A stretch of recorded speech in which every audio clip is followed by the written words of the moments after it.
नमस्ते, मी वंदना. माझ्या चॅनलमध्ये पुन्हा एकदा तुमचं सगळ्यांचं स्वागत. ब्लाऊज फिनिशिंग ह्या चॅनलला आपण 36 साईजच्या ब्लाऊजची कटिंग दाखवली. डायरेक्ट आपण कपड्यावर दाखवली, म्हणजे अस्तरवर दाखवली आणि शिवून झाल्याच्या नंतर याचा रिझल्ट आहे.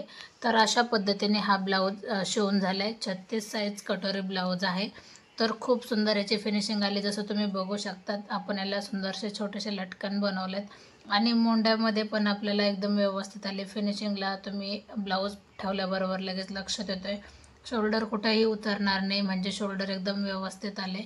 आता सगळ्यात महत्त्वाचं म्हणजे बरेच जण 5 हुक लावतात आणि ही जर पट्टी मोठी आली तर आपल्याला 6 हुक लावायला पण काहीच अडचण नाही. तर ज्यावेळेस 5 हुक जर लावले तर मध्ये गॅप जास्त पडतो आणि मग नंतर व्यवस्थित दिसत नाही. तर आपण याला 6 हुक लावलेत. तर तुम्ही आता ही फिटिंग पण पहा, का याला अजिबात चून वगैरे अजिबात कुठेही पडले नाही. हा चायना कपडा आहे. आपण याला अस्तर लावून शिवले. आणि दुसरी गोष्ट, आपण शोल्डर कसं जोडले बघू शकतात. आता याला पूर्ण गोट आलाय, कुणी पायपिंग पण बोलतं. एकदम फिनिशिंग सोबत आले आणि पाठीमागून लेस लावल्यामुळं दाब शिलाई आली. तर तुम्ही याचं शोल्डर बघा मग कशा पद्धतीने जोडले का, एकदम सुंदर. म्हणजे याला पण एकदम व्यवस्थित आपल्याला फिनिशिंग द्यावी लागली आणि खूप सुंदर असा हा ब्लाऊज आला. एकाच कस्टमरचे 5 ब्लाऊज होते. मी तुम्हाला एक ब्लाऊज दाखवला आहे. तर याची कटिंग पूर्ण बघा. पुढं मी याची कटिंग दिलेलीच आहे आणि शिवल्याच्या नंतर याचा रिझल्ट असा आला आहे. आणि पाठीमागून सिंपल गळा, गोल गळा ठेवला आहे आणि याला असे लटकन लावलेत. तर तुम्हाला व्हिडिओ नक्कीच आवडेल. सविस्तर माहिती आहे व्हिडिओमध्ये, कुठंही जास्त फास्ट व्हिडिओ नाही. माप टाकण्याची पद्धत एकदम सिंपल पद्धतीने मी तुम्हाला दाखवले. आणि तुमचे काही कमेंट असेल तर नक्कीच कमेंट करा, त्यानुसार पण आपण व्हिडिओ काढण्याचा प्रयत्न करू. तर कंटिन्यू करा. आपल्याला उंची टाकायची 13 इंच उंची आहे कस्टमरची, तर आपण 14 इंच घेऊ. परत एकदा सांगते, तुम्ही उंचीमध्ये कमी जास्त करू शकतात. आता जिथं उंचीचं माप आलं तिथं आपण एक लाईन आखून घ्यायची. 5.5 आपल्याला शोल्डर ठेवायचे. मुंड्यासाठी पण 5.5च घ्या. 5.25 5.5 जरी घेतलं तरी चालतंय. 5.5 घेतले मी. आता आपल्याला 36चा चौथा भाग काढायचा आहे. तर मी तुम्हाला हर एक व्हिडिओमध्ये सांगितले का, जे नवीन आहेत त्यांच्यासाठी. तर अशा पद्धतीने टेप फोल्ड करायचा आहे 2 वेळेला. तर 9 इंच हा चौथा भाग येतो. 9 इंचावर मी एक मार्किंग केली आणि 2 इंच आपल्याला शिलाई मार्जिन ठेवायची. कंपल्सरी आपण 2 इंचच ठेवू. आता हे टोटल माप जेवढं बसतं 11 इंच, तर याच्यातून आपल्याला अर्धा इंच खाली कमी करायचं आहे कमरेला. म्हणजे 10.5 इंच आपण कमरेचा भाग ठेवला. त्याच्यामध्ये आपल्याला परत 1.5 इंच पाठीमागं मार्किंग करायची आणि ही झाली आपली शिलाई मार्जिन. तर ही लाईन आपण अगोदर आखून घेऊ अशा पद्धतीने. आता आपल्याला क्रॉस एक तिरकी लाईन द्यायची आणि अर्धा इंच आपल्याला परत पाठीमागं यायचं. मी हर एक व्हिडिओमध्ये तुम्हाला सांगितलंय का, ज्यावेळेस मोंढ्याला प्रॉब्लेम येऊन जातो, तर अशा पद्धतीने जर तुम्ही काम केलं तर नक्कीच एकदम परफेक्ट असं व्यवस्थित होऊन जाईल. काही तर अजिबात चोन वगैरे काहीच पडत नाही. आपल्याला ह्या कॉर्नरपासून आपल्याला लाईन घ्यायची. पाठीमागचा भाग आहे तर 1.5 इंचावर आणि फ्रंट भाग आहे तर 1 इंचावर, म्हणजे 2 मार्किंग आपण ह्या तयार केल्या. आपण मोंढ्याला आकार लगेच देऊन घेऊ.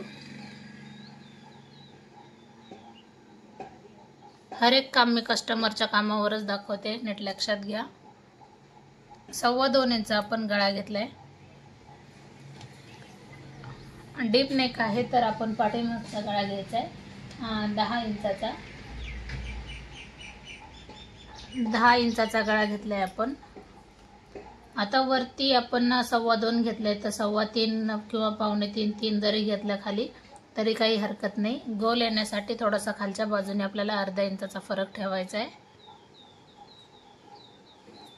आणि लगेच आपल्याला गोल करून घ्यायचा आहे आकार. आता ज्यांना शोल्डर उतरण्याचा प्रॉब्लेम येतो तर त्यांनी कंपल्सरी अर्धा इंच अगोदर एक मार्किंग करून घ्यायची आणि नंतर मग आपल्याला शोल्डरपासून अशी तिरकी आपल्याला लाईन आखून घ्यायची.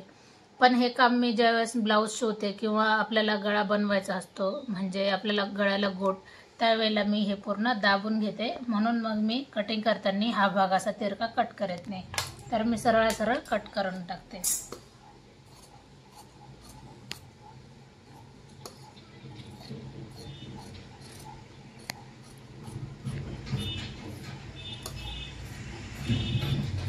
हा झाला आपला पाटीचा भाग तयार। तर आता आपल्याला समोरचा भाग आता आपल्याला कसा काढायचा मी तुम्हाला दाखवते। तर हा पाटीचा भाग जसा आहे तसा आपल्याला ठेवून घ्यायचा आहे आणि थोडंसं त्याच्यावर प्रेस करायचं आहे, म्हणजे आपल्याला सगळं माप लक्षात येऊन जातील, किंवा आपल्याला जसं आहे तसं आपल्याला आखून घ्यायचं आहे। आता हा भाग इथं आहे तर आपण एक लाईन आखून घेऊ, त्याच्यानुसारच शोल्डरला पण, आणि नंतर मग हे जसं आहे तसं आपल्याला माप टाकून घ्यायचे आहेत।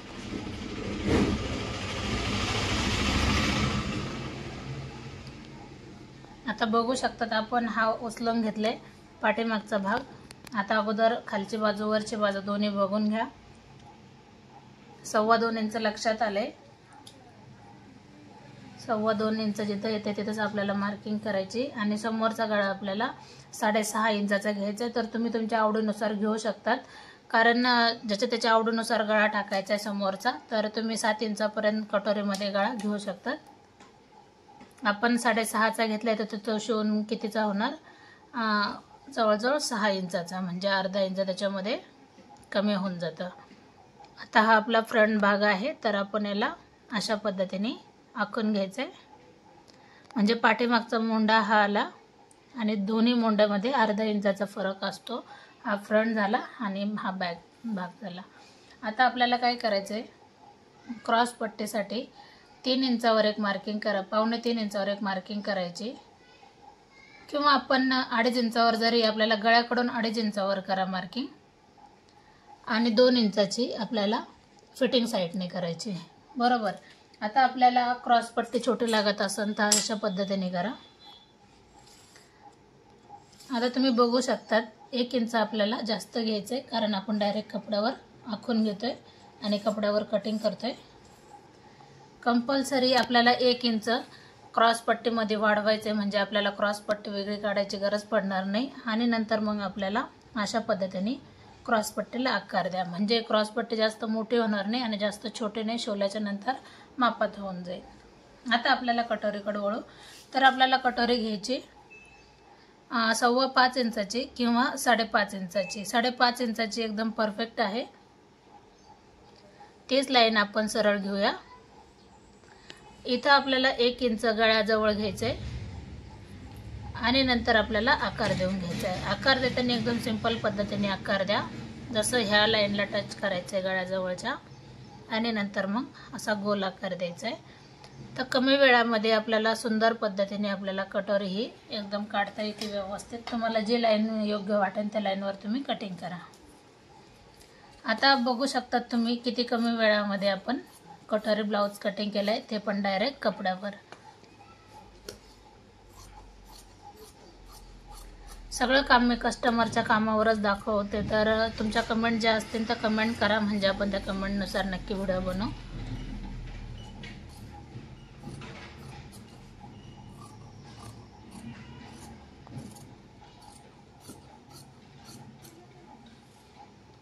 तर बघू शकतात आता आपल्याला क्रॉस पट्टी काही अडचणी जरी मोठी असली, किंवा आपण आता मी तुम्हाला दाखवते, जरी मी अशा पद्धतीने कट केली तर काही हरकत नाही, किंवा मी इथून जरी कट मारला तरी काहीच अडचण नाही। तर मी थोडीशी जास्त ठेवते, कमी पडायला नको। जरी जास्त झाली ह्या बाजूने तर आपण इकडून कट करू शकतो। तर मी ही क्रॉस पट्टी आहे अशी ठेवली, आणि नंतर आता आपल्याला कटोरी काढायची।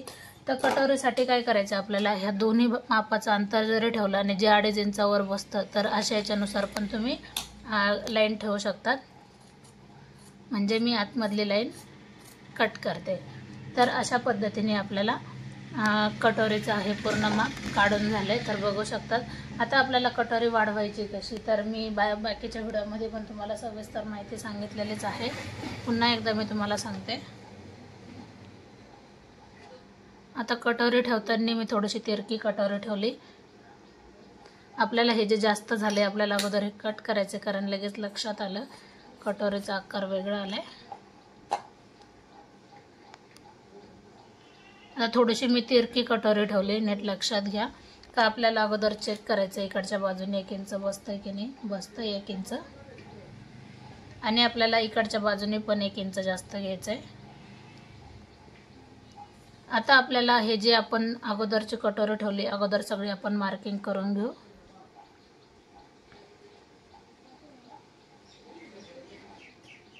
अशा पद्धतीने मार्किंग केल्याच्या नंतर आपल्याला बघायचं आहे आता जे आपली लाईन आहे ती आपण आखून घेऊ. पुन्हा एकदा आपण चेक करू कटोरी ठेवून. एकदम परफेक्ट आहे. आता याचा जो आपण जे मार्किंग केली त्याचा जो सेंटर आहे तो आपल्याला अगोदर काढून घ्यायचा आहे आणि नंतर परत एकदा आपल्याला 1 इंच खाली जास्त घ्यायचे म्हणजे ही लाईन इथपर्यंत आली. आता ही लाईन आपण याला जोडू शकतो आणि ही लाईन याला जोडू शकतो. आता आपल्याला काय करायचं आहे, नॉर्मल इथं थोडंसं बाहेर आलं आहे आपण एकदम कमी, नंतर आपण इथं जॉईंट केलं आहे. आता हा आकार आपल्याला गोल वरती घ्यायचा आहे, तिरका घ्यायचा नाही. तिरका म्हणजे असा घ्यायचा नाही, आपल्याला वरती घ्यायचा आहे आणि नंतर आपल्याला जोडून घ्यायचं आहे. सिंपल पद्धतीने आपली ही कटोरी पण एकदम व्यवस्थित कटिंग झाली. तर तुम्हाला व्हिडिओ आवडला तर नक्कीच लाईक करा, शेअर करा, सबस्क्राईब करायला विसरू नका. आणि माझे 2 चॅनल आहेत, मी हर एक चॅनलची लिंक खाली देते आणि दोन्ही चॅनलवर आपले वेगवेगळे काम असते, तर नक्की जाऊन चेक करा म्हणजे तुमच्या लक्षात येईल का आपण कशा पद्धतीने कटिंग करतोय आणि स्टिचिंग करतोय. तुम्ही कमेंट करा, कमेंटनुसार आपण नक्कीच व्हिडिओ बनवण्याचा प्रयत्न करू. तर अशा पद्धतीने आपली कटोरी ब्लाऊजची कटिंग ही कंप्लीट झाली आणि हा आहे ब्लाऊज पीस. तर याच्यावर मग मी नंतर कटिंग करते. पुन्हा भेटू आपण नवीन आणि चांगल्या व्हिडिओमध्ये. तोपर्यंत नमस्ते.